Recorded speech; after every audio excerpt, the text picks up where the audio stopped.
I was just sitting here thinking, because I'm waiting for the Target to open. I was just sitting here thinking to myself, like, I wonder how people feel when they do a good person wrong. Let me go first. I did my ex greasy, not the one that we just ended our relationship, but the one who passed away. He was a phenomenal guy. He was an earth angel, as I repeatedly said before. Like when I had hair, because we split the bills down the middle, I could come to him and be like, oh, I'm not paying the rent or the utility bills this month. I'm going to get my hair done and I need some extra money from you. He'll just sit there and be looking. I'm like, you gonna give it to me? He'll ignore me and I leave him alone. Then I come back, you gonna give it to me? Yes, Summer. Yeah, here's my card. He'll give me his card. My coworker coworker just threw me off when he pulled up so close to me. I'm like, why is this person driving so close back? Anyway, a lot of people don't get to tell people they love them before they die or whatever. That's a very, very, very rare thing that can be done. I never got the opportunity to tell him that I loved him before he died because I didn't want to play with his heart. We did communicate maybe 2 hours before he died. We was communicating through Instagram, like texting back and forth. And something weighed heavy on my heart to tell him that I loved him. But I was toxic. I was confused. I never had nobody to really love on me. And let's just put it out there. Our parents, well, some of our parents, I'm going to say my parents, they wasn't born my parents. You know what I'm saying? They were born individually. And they just human. And I didn't really feel loved as a child. I'm going to just be honest. I really didn't feel loved as a child. You know what I'm saying? And that can take a major role in your life as you get older.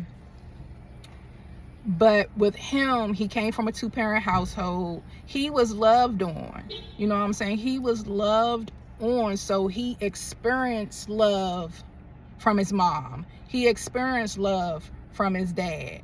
So, yeah. So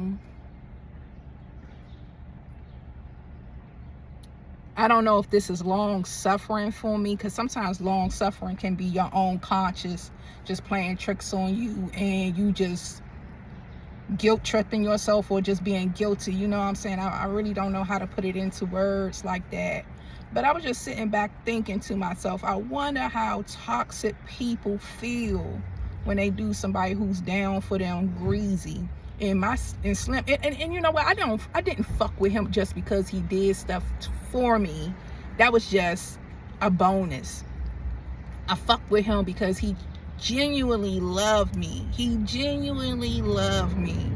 You know what I'm saying? I just didn't know how to experience the love with him like that. You know what I'm saying? I was just in my own head, and at times he could be in his own head about certain things, but that's something totally different.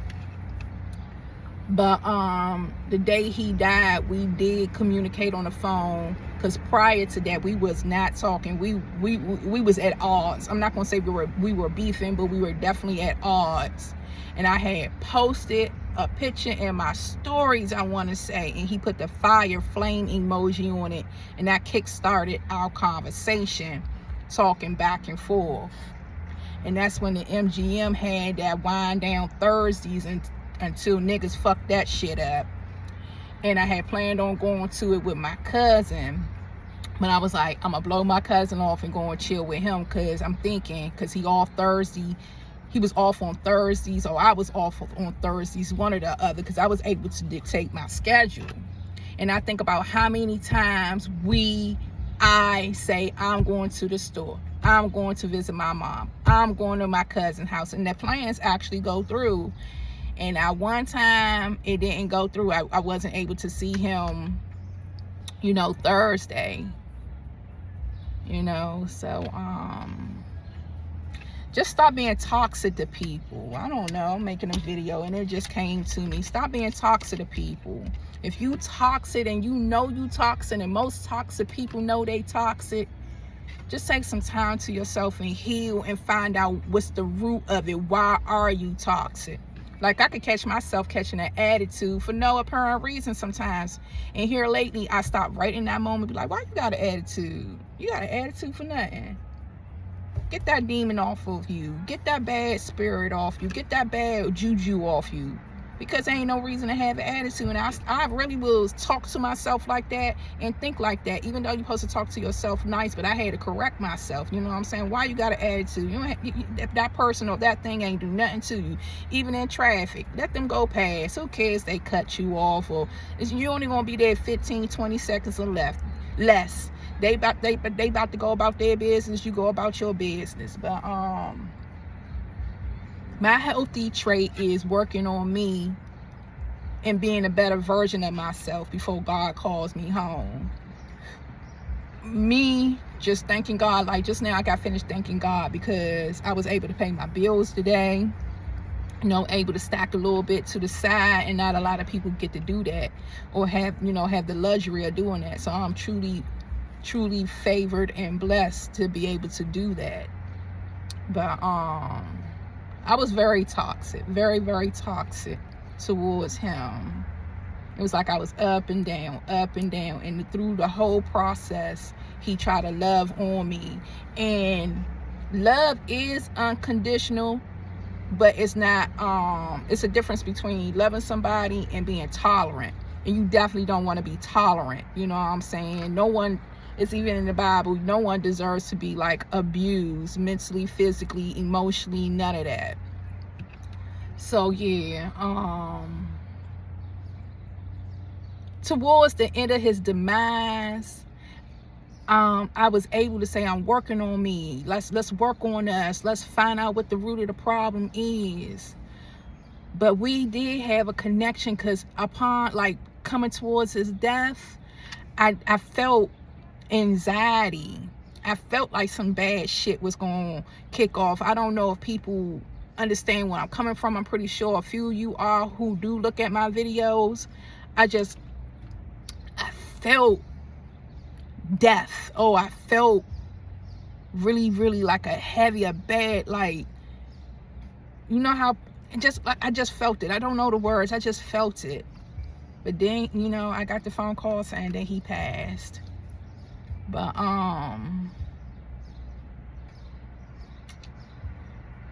love and I truly miss him. You know what I'm saying? He was definitely a great guy. But yeah, I was just on social media. I follow like a wide range of different things, and accountability is saying, whatever, like how them people be like in AA classes, like, I'm an alcoholic. You know what I'm saying? You have to say it out loud. You can't just be like, yeah, I apologize. You apologize for what? You doing this for what? You have to say it out loud. I apologize for being a toxic person. I apologize for being toxic towards anyone. You know what I'm saying? I'm saying it out loud. And honest to God, I'm truly working on it, because, I don't want to continue being toxic. I don't want to miss out on healthy relationships with my friends, with my family, with my potential mate. You know what I'm saying? I want to be a listener. I want to be a learner. I want to take accountability. You know what I'm saying? I want all those good things. But yeah, that's it. It's Friday, and I hope y'all have a great day. A great day. I'm about to go ahead and head home, take me a nap, and go and get my nails, wake up and go and get my nails and my feet done. Because, it's going to be my birthday. So I'm getting birthday ready, hunty. I'm getting birthday ready. And the sun is kissing my skin today. Look at this. And the sun ain't even up in the sky yet. And look how it's just kissing my skin. I look cute. I look real cute. But yeah, let me go on about my business. I had to pull over and wait till the Target to open, because they had the audacity to send me some money to pay them for parking. I said, well, I was just waiting there for the Target to open. And then you could tell it was a female emailing me with her punk ass with that, I know I just got finished praising God, but she a punk ass up there telling me, well, it signs clearly stating this, that, and the third. I said, bitch, well, I ain't say bitch, but I'm thinking, bitch, be that as it may, I'm waiting for the Target to open. Y'all shouldn't have the garage open. Y'all the only store open on the block at 6 something in the morning. I explained it to her. I was like, I had just got off from work.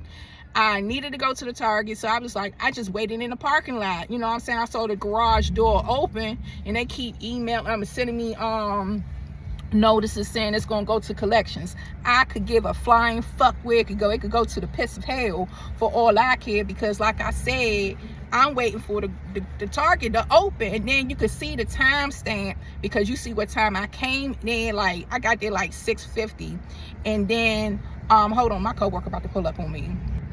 You can see the tank. You can see the timestamp like 6:50, and then I left the Target at like 7:05. Instead of her putting A to B together, like, oh, okay, well, we let you get a pass this time, but in the future, it's clearly marked. But I can see, you know, even if I did stay there longer, but I'm like, I was in and out. I'm not paying that bill. And then it was high as hell. It was like $90 or something. Girl, bye. Put it on the bill that I owe, and it goes straight to collections. And then when the collection people pay it, once it's 7 years, then yeah. And that's another thing I learned. When they start calling your phone in collections, you know, you can listen to them, but don't omit the nothing, because it restarts the clock. But anyway, have a good day.